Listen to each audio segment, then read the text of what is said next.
Bismillahirrahmanirrahim. Assalamualaikum warahmatullahi wabarakatuh.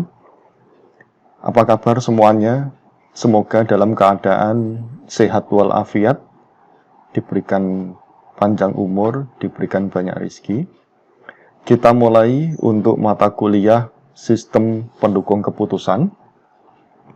Kita akan bahas tentang pendahuluan dari sistem pendukung keputusan. Yang pertama yaitu tentang definisi. Sistem pendukung keputusan atau SPK atau istilah asingnya adalah Decision Support System atau DSS adalah salah satu sistem manajemen pengetahuan yang memiliki peran dalam mendukung proses pengambilan keputusan untuk suatu perusahaan ataupun organisasi. Nah, di sini jelas bahwa SPK ini salah satu sistem manajemen pengetahuan, ya, dia yang mendukung pengambilan keputusan untuk perusahaan ataupun organisasi. Nah, pengambilan keputusan bagi perusahaan atau organisasi tidak bisa dilakukan secara sembarangan. Ya, salah satu efeknya adalah perusahaan akan melakukan kerugian. Itu kalau misalnya melakukan pengambilan keputusan secara sembarangan. Berikutnya, kesalahan kecil apapun dalam mengambil keputusan akan bisa menyebabkan kerugian dalam jumlah besar bila perusahaan yang memiliki operasional bisnis masih memiliki sifat yang pasif. Ya, tadi di awal sudah saya sampaikan. Jadi kalau terjadi kesalahan dalam pengambilan keputusan, meskipun kecil itu bisa menyebabkan kerugian. Nah, pada dasarnya, Decision Support System atau DSS adalah informasi yang berbasis komputerisasi. Jadi DSS ini diciptakan dengan bantuan komputer. Berikutnya, DSS dengan komputer mampu mengubah data menjadi penting dalam mengambil keputusan pada masalah spesifik dan juga semi terstruktur. Jadi, sistem pendukung keputusan ini dengan komputer, dia bisa mengubah data menjadi penting, ya, pada saat melakukan proses pengambilan keputusan, ya, baik masalah yang spesifik dan juga masalah semi terstruktur. Jadi pada dasarnya DSS ini untuk pengambilan keputusan semi terstruktur. Nah, nanti di slide berikutnya akan kita bahas apa itu keputusan terstruktur atau terprogram, apa itu keputusan tidak terstruktur, tidak terprogram, apa itu keputusan semi terstruktur. Nanti akan kita bahas di slide berikutnya. Dengan adanya DSS, maka perusahaan bisa lebih mudah dalam memecahkan masalah ataupun melakukan komunikasi pada setiap masalah yang terstruktur maupun tidak struktur. Jadi di sini memang jelas, ya, DSS ini bisa lebih mudah dalam memecahkan masalah, ya, ataupun melakukan komunikasi pada masalah yang terstruktur maupun yang tidak terstruktur. Karakteristiknya apa dari SPK ini atau DSS ini? Yang pertama, membantu proses pengambilan keputusan dan juga fokus pada manajemen berdasarkan persepsi yang ada. Jadi, membantu pengambilan keputusan, ya, fokusnya pada manajemen. Yang kedua, karakteristiknya adalah mempunyai interface manusia atau mesin, ya, tampilannya seperti manusia atau mesin, yang mana manusia ataupun user masih memiliki kontrol pada rangkaian proses pengambilan keputusan. Jadi tidak sepenuhnya oleh mesin, ya, tetapi ada kontrol dari manusia pada saat proses pengambilan keputusan. Nah, ini yang disebut sebagai semi terstruktur.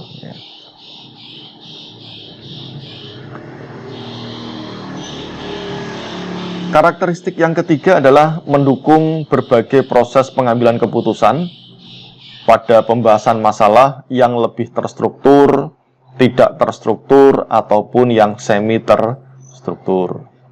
Kemudian yang keempat, memiliki berbagai subsistem yang terintegrasi dengan sedemikian rupa dan bisa berfungsi dalam suatu kesatuan sistem yang andal. Itu banyak double-nya yangnya ya, ini mungkin tipe. Jadi di sini terintegrasi ya, dia terintegrasi sedemikian rupa dan bisa berfungsi dalam kesatuan sistem yang andal. Itu adalah karakteristik dari SPK. Nah, tipe keputusan seperti tadi yang saya jelaskan itu ada 3. Yang tipe keputusan yang pertama adalah tipe keputusan terprogram. Bahasanya adalah terstruktur. Terstruktur itu artinya terprogram. Nah, maksudnya apa?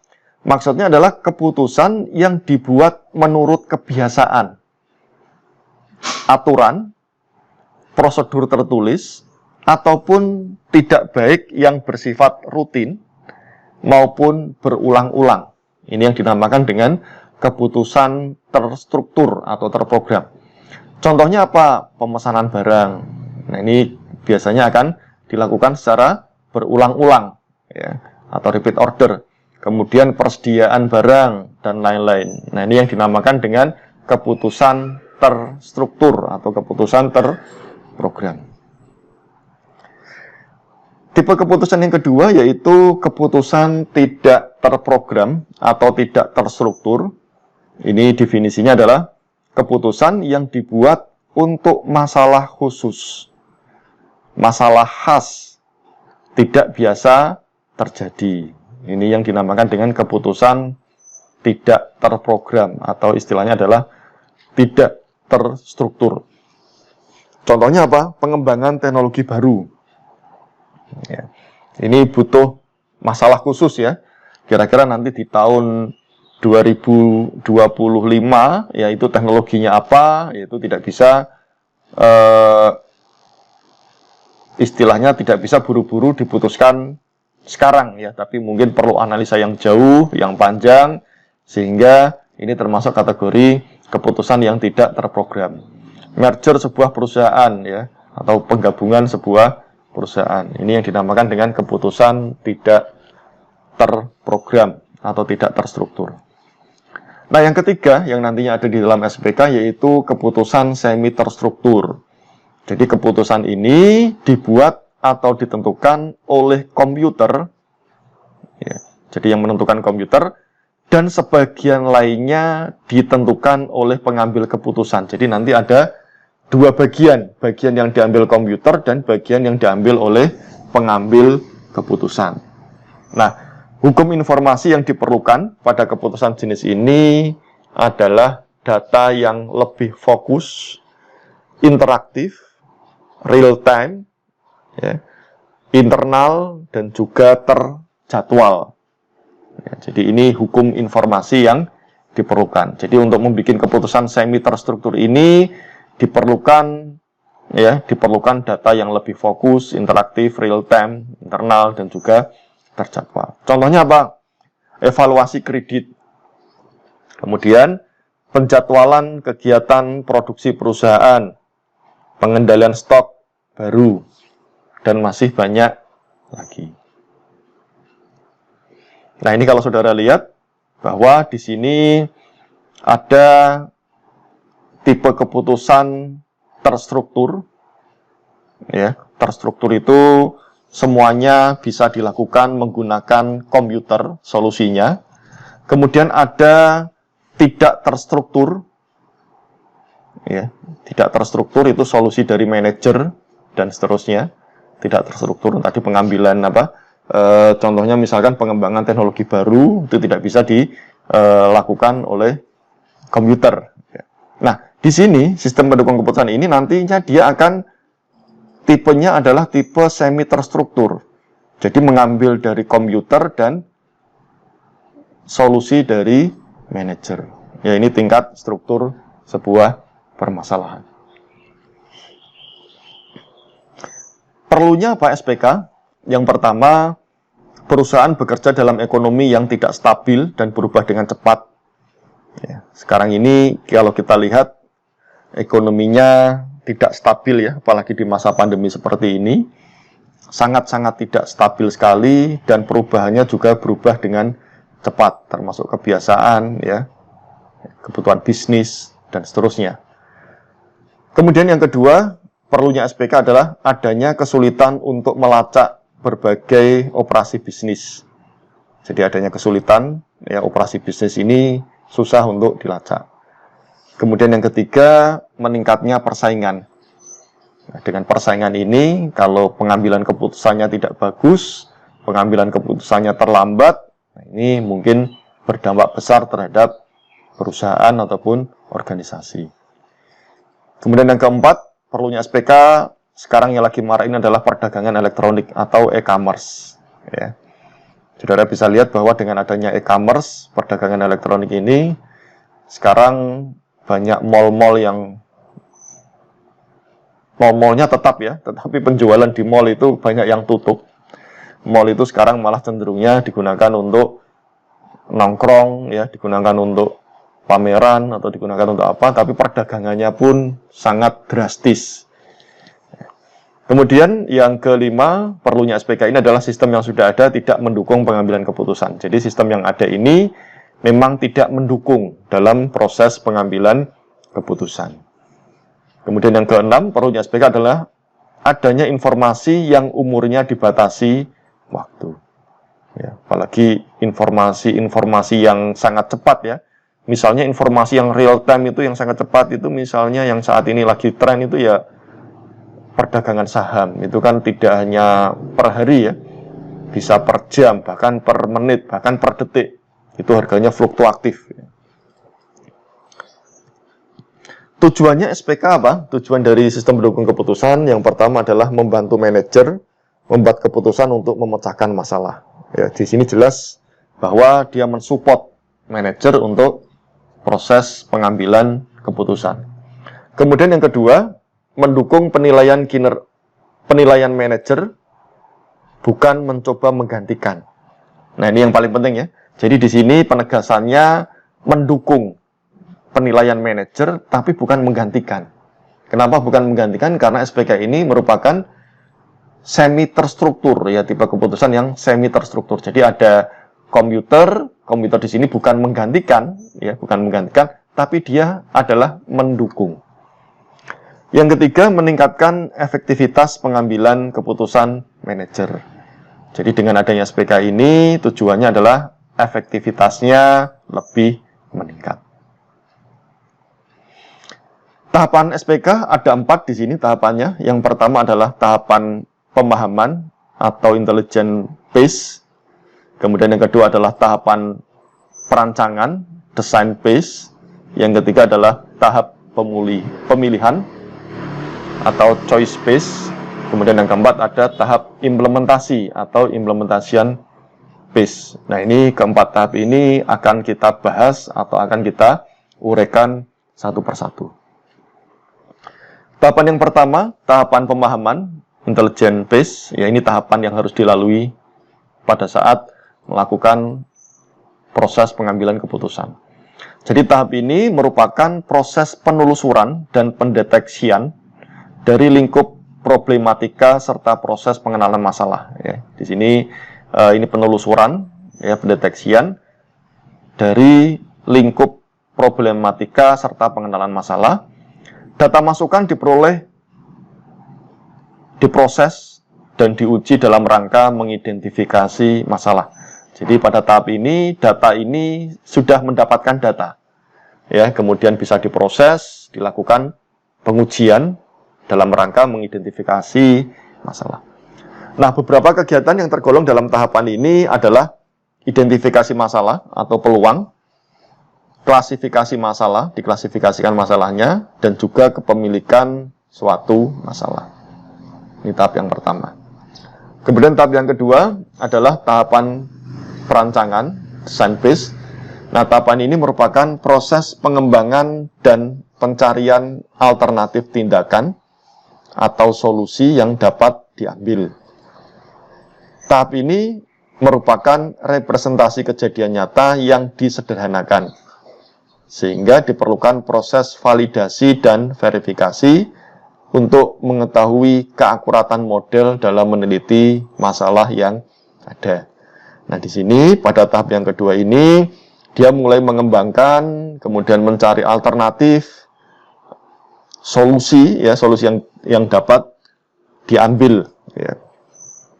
Jadi tahapan ini juga menyederhanakan permasalahan, ya, kemudian nanti dilakukan validasi dan verifikasi.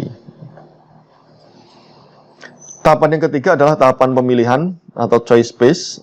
Ini pada tahap ini dilakukan pemilihan, ya, choice pemilihan terhadap beberapa alternatif solusi yang muncul. Ya, tadi sudah diidentifikasi alternatifnya ada berapa. Nah, pada tahap pemilihan ini sudah bisa mengetahui alternatif mana yang nanti akan dipilih. Ya. Pada tahap perencanaan agar ditentukan dengan memperhatikan kriteria berdasarkan tujuan yang akan dicapai. Ya, ini sudah memilih, ya, memilih alternatif berdasarkan kriteria-kriteria yang sudah ditetapkan.